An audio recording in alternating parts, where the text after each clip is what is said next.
Riding high, understanding, on one's high horse.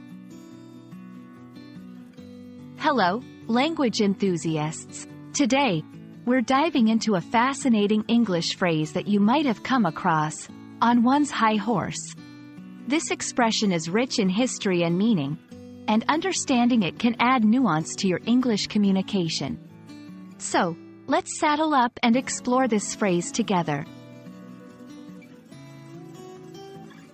To be on one's high horse means to act in a way that is arrogant or haughtily superior. Imagine someone looking down on others, thinking they are better or more important. This phrase is often used to describe someone who is being unreasonably proud or dismissive of others' opinions. It's a colorful way to express the idea of someone being full of themselves or acting as if they're above everyone else.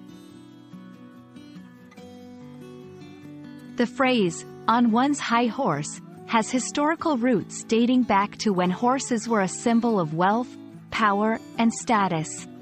High-ranking officers or nobility would ride taller, more imposing horses, physically placing them above the common folk. This height difference became a metaphor for social superiority.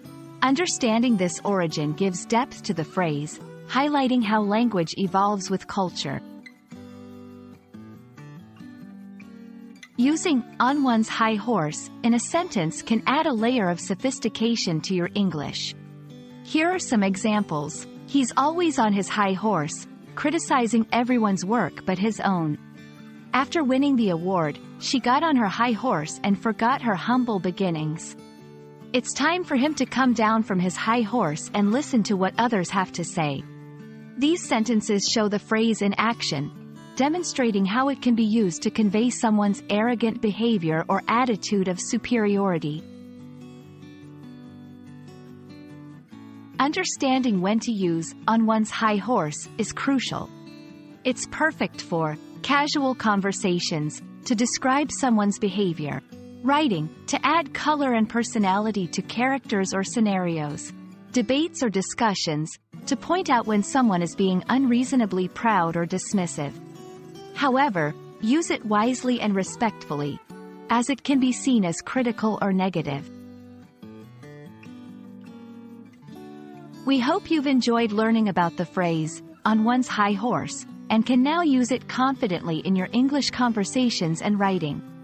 Remember, language is not just about grammar and vocabulary, it's also about the rich idioms and expressions that give it flavor and color. Thank you for joining us on this linguistic ride, and we look forward to exploring more fascinating phrases with you in the future. Happy learning!